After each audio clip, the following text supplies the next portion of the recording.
फिरोजाबाद पहुंचे सपा के राज्यसभा सांसद रामजी लाल सुमन जमकर बरसे। फिरोजाबाद पहुंचे सपा के राज्यसभा सांसद रामजी लाल सुमन ने सपा कार्यालय पर योगी सरकार पर जमकर हमला बोला। सपा सांसद से मिलने पहुंचे मस्जिद पहुंचे सपा के राष्ट्रीय अध्यक्ष अखिलेश यादव मिलने पर हो रही है राजनीति के खिलाफ बोले कि अखिलेश यादव वहां रामपुर के सांसद से मिलने गए थे, कोई कब्जा करने गए थे मस्जिद पर और ये आरोप लगाया जा रहा है कि अखिलेश अपना दफ्तर खोलने गए थे मस्जिद में। वहीं बिहार चुनाव पर बोले रामजी लाल सुमन, हमें ये पता नहीं कि हम कब पैदा हुए थे, मुझे से ये पूछा जा रहा है कि तुम्हारे पिताजी कब पैदा हुए थे।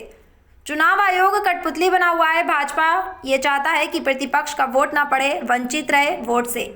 फिरोजाबाद से अरविंद कुमार की रिपोर्ट। कर रही है लेकिन शराब की दुकानें खुल रही, 26,000 स्कूल बंद किए जा रहे और ये जरूरी शिक्षा का, अनिवार्य शिक्षा का, नेशनल शिक्षा का जो कानून बना था 2009 में, उसमें ये एक व्यवस्था थी कि बच्चों के पढ़ने के लिए 1 किलोमीटर से दूर स्कूल नहीं होगा। ये नियमों को ताक पर रख करके सरकार स्कूलों को बंद कर रही है। और मजेदार बात क्या है? मजेदार बात यह है कि बगैर किसी मानक के प्राइवेट स्कूल खोले जा रहे हैं। एक गांव में 2 प्राइवेट स्कूल है। जाहिर सी बात है कि जब प्राइवेट स्कूल खोलेंगे तो सरकारी स्कूल तो बंद होंगे। सरकार का षड्यंत्र है। ये सरकार हर चीज को निजी क्षेत्र में ले जाना चाहती है। चुनाव आयोग द्वारा बिहार में चुनाव आयोग मतदाताओं का नाम काटा जा रहा है। बिहार में साजिशन जो प्रतिपक्ष के मतदाता है, खासतौर से जो धर्मनिरपेक्ष पार्टियां हैं जैसे आरजेडी है, उसके समर्थक मतदाताओं को साजिशन मतदान से दूर रखने का प्रयास हो रहा है। आप सब लोग जानते हैं कि अभी 2024 का चुनाव हुआ। 2024 के चुनाव में मतदाता सूची को दुरुस्त किया गया था। 14 विकल्प हमारे पास खुद मौजूद है। हमें खुद ये पता नहीं हम कब पैदा हुए, तुमसे ये पूछा जा रहा है कि तुम्हारे पिताजी कब पैदा हुए। ये चुनाव आयोग जो कठपुतली बना हुआ है भारतीय जनता पार्टी की, ये चाहते हैं कि प्रतिपक्ष का जो मतदाता है वो मतदान करने से वंचित रह जाए। ये हथकंड है चुनाव हराने के लिए, इसके अलावा कुछ नहीं।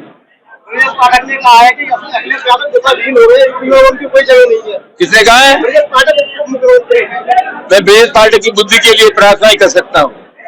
अखिलेश यादव अपनी जिम्मेदारी को जानते हैं और हमें फक्र है कि वो हमारी पार्टी के राष्ट्रीय अध्यक्ष हैं और बखूबी अपने दायित्व का निर्वाह कर रहे हैं। अनिल चौहान ने कहा है कि ऑपरेशन सिंदूर जारी है, सेना को तैयार रहना चाहिए।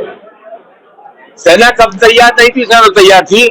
और ऑपरेशन सिंदूर में सेना जीती है, मोदी हारे, तो सेना कब तैयार नहीं थी? सेना के शौर्य को तो आपने रोका। कुल मिलाकर के जंग के दबाव में सेनाओं को मैं सलाम करता हूँ। लेकिन जो राजनीतिक फैसला लिया गया, पूरे देश ने नरेंद्र मोदी से कहा था कि हम साथ हैं, आप आतंकवाद से लड़िए, तो किससे पूछ करके ये युद्ध विराम कर दिया गया? ये एक विचारिक सवाल है। ऑपरेशन सिंदूर को लेकर के संसद में बहस होगी कि इसको लेकर संसद में गतिरोध पैदा हुआ, लेकिन संसद चलाने की जिम्मेदारी खाली प्रतिपक्ष की भी नहीं, सत्तारूढ़ पार्टी की भी है। जब जनता से जुड़े हुए सवालों पर सरकार का रवैया सकारात्मक नहीं होता तो प्रतिपक्ष की मजबूरी हो जाती है। हम जरूर चाहेंगे कि जनता की जिंदगी से जुड़े हुए जो अहम फैसले हैं, सरकार उन सवालों पर संवेदनशील बने, संसद का गतिरोध खत्म हो जाए।